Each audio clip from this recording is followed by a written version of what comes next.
നമസ്കാരം. ഇൻസൈഡിലേക്ക് സ്വാഗതം. ഇന്നലെ വൃശ്ചികം 1 ശബരിമലയിൽ നട തുറന്നിരിക്കുകയാണ്. ഇനി ഭക്തരുടെ ഒഴുക്കായിരിക്കും. 41 ദിവസത്തെ വ്രതമനുഷ്ഠാനത്തിന് ശേഷമാണ് ഭക്തർ ശബരിമലയിലേക്ക് എത്തുന്നത്. ഇത്തവണത്തെ നട തുറക്കുമ്പോൾ അതിലും നാടകീയമായിട്ടുള്ള പല നീക്കങ്ങളാണ് സ്വർണ്ണക്കൊള്ളയിൽ അവിടെ നടക്കുന്നത് എന്നുള്ള കാര്യം കൃത്യമായിട്ട് നമുക്കറിയാം. ഇന്നലെ ആ ദിവസം തന്നെയാണ് SIT അവിടെ പരിശോധന നടത്തിയത്. ശബരിമല കൊള്ളയിൽ സന്നിധാനത്ത് SIT നടത്തിയ ശാസ്ത്രീയ പരിശോധന പൂർത്തിയായിരിക്കുന്നു എന്നാണ് റിപ്പോർട്ടുകൾ. ഇന്ന് പുലർച്ചെയാണ് പരിശോധന അവസാനിച്ചത്. കഴിഞ്ഞ ദിവസം മുതൽ അവിടെ പരിശോധന നടക്കുകയാണ്. പുലർച്ചെ വരെ നീണ്ടു നിൽക്കുന്ന പരിശോധനയാണ് ശബരിമലയിൽ അന്വേഷണ സംഘം നടത്തിയിരിക്കുന്നത്. കട്ടിള പാളികളിലും ശ്രീകോവിലിന് ചുറ്റുമുള്ള സ്വർണം പൂശിയ പാളികളിൽ നിന്നും സാമ്പിളുകൾ ശേഖരിച്ചിരുന്നു. സോപാനത്തെ പാളികൾ തിരികെ സ്ഥാപിച്ചിട്ടുണ്ട്. ഏകദേശം 10 മണിക്കൂറോളമാണ് പരിശോധന നടത്തിയിരിക്കുന്നത്. സംഘം സന്നിധാനത്ത് നിന്ന് ഇന്ന് മടങ്ങുമെന്നാണ് സൂചനകൾ. കാലപ്പഴക്കം പരിശോധിക്കുന്നത് പാളികൾ വ്യാജമാണോ എന്ന് അറിയുന്നതിൽ നിർണായകമാണ്. അതേസമയം സ്വർണ്ണ കവർച്ച കേസിൽ പ്രതിയായ മുൻ ദേവസ്വം സെക്രട്ടറി ജയശ്രീയുടെ മുൻകൂർ ജാമ്യാപേക്ഷ ഹൈക്കോടതി ഇന്ന് വീണ്ടും പരിഗണിക്കും. ജയശ്രീയുടെ അറസ്റ്റ് സിംഗിൾ ബെഞ്ച് തൽക്കാലത്തേക്ക് തടഞ്ഞിട്ടുണ്ട്.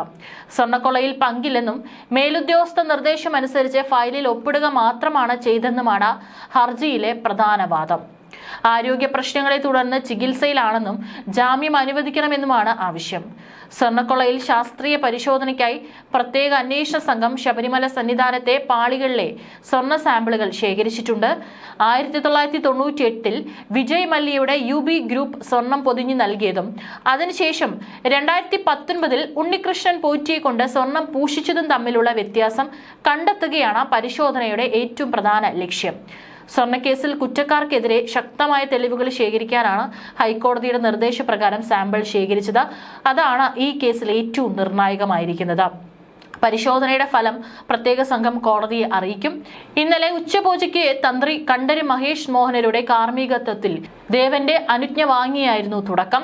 SP ശശീന്ദ്രന്റെ നേതൃത്വത്തിലുള്ള പ്രത്യേക അന്വേഷണ സംഘം ശബരിമലയിലെ സ്പെഷ്യൽ കമ്മീഷണർ R ജയകൃഷ്ണൻ എന്നിവരുടെ സാന്നിധ്യത്തിലായിരുന്നു പരിശോധന.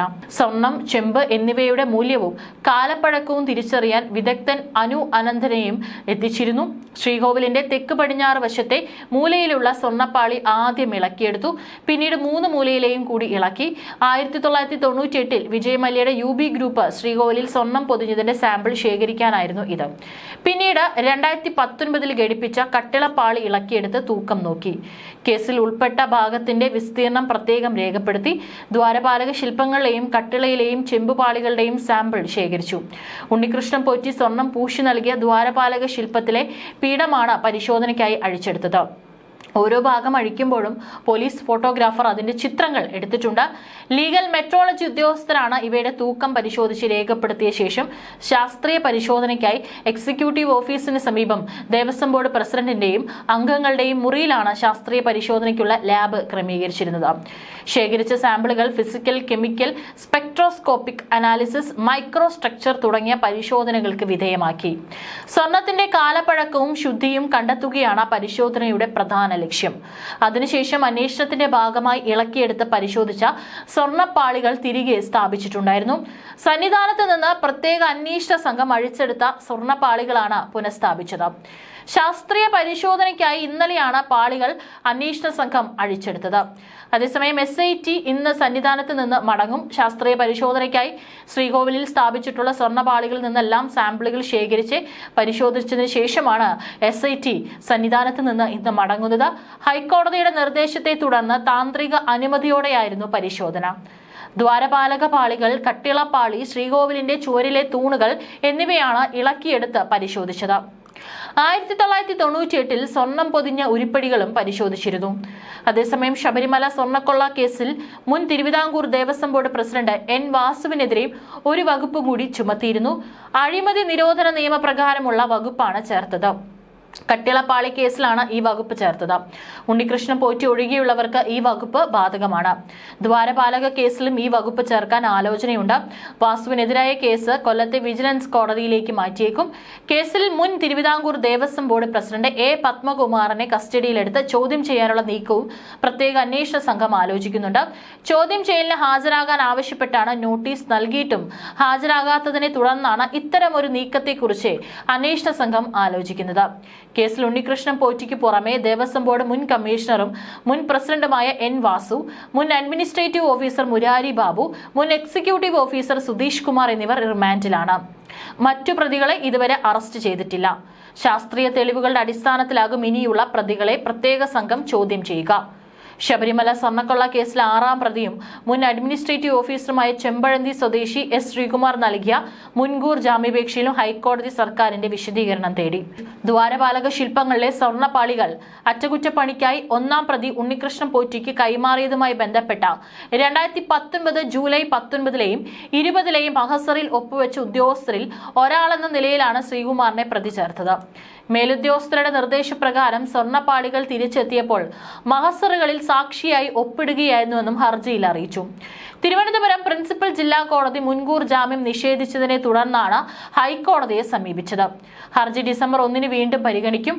അതേസമയം മണ്ഡല മകരവിളക്ക് ഉത്സവത്തിന് നട തുറന്നതോടെ തിരക്കിലമർന്ന് ശബരിമല. തിങ്കൾ പുലർച്ചെ 3 തന്ത്രി കണ്ഠര് മഹേഷ് മോഹനരുടെ സാന്നിധ്യത്തിലാണ് പുതിയ മേൽശാന്തി ഇ.ഡി. പ്രസാദ് നമ്പൂതിരി നട തുറന്നത്. വൃശ്ചിക പുലരിയിലെ ദർശനത്തിനായി ഞായർ രാത്രി തന്നെ വലിയ നടപ്പന്തൽ മുതൽ മരക്കൂട്ടം വരെ തീർത്ഥാടകരെ കൊണ്ട് നിറഞ്ഞിരുന്നു. ഇവർക്ക് ഔഷധ വെള്ളവും ബിസ്ക്കറ്റും നൽകി. സുരക്ഷാ സംവിധാനം ഒരുക്കി പോലീസും മുൻപന്തിയിലുണ്ട്. 1 ലക്ഷത്തോളം പേർ ദർശനം നടത്തിയതായാണ് ഔദ്യോഗിക കണക്ക്. വെർച്വൽ ക്യൂ വഴി 70,000 പേർക്ക് പ്രവേശനമുണ്ടായിരുന്നു. 18ാം പടിയിൽ മിനിറ്റിൽ 90 പേരെ വീതമാണ് കടത്തിവിട്ടത്. പമ്പയിലും തീർത്ഥാടകർക്ക് വിപുലമായ സൗകര്യങ്ങളാണ് ദേവസ്വം ബോർഡും സർക്കാരും ഒരുക്കിയിരിക്കുന്നത്. മഴയും വെയിലും ഏൽക്കാതെ ആയിരങ്ങൾക്ക് വിരി വെക്കാൻ ഒരുക്കിയ ജർമ്മൻ പന്തലാണ് അതിൽ പ്രധാനം. പമ്പാ സ്നാനം കഴിഞ്ഞു വരുന്ന മാളികപ്പുറങ്ങൾക്ക് വസ്ത്രം മാറാനുള്ള സംവിധാനവുമുണ്ട്. ശീതീകരിച്ച മുറിയും ഇവിടെ തയ്യാറാക്കി. തീർത്ഥാടകർക്ക് സുഗമ ദർശനത്തിന് എല്ലാവിധ സൗകര്യവും ഒരുക്കിയിട്ടുണ്ടെന്നും Thiruvithamkoor Devaswom board president K Jayakumar പറഞ്ഞു.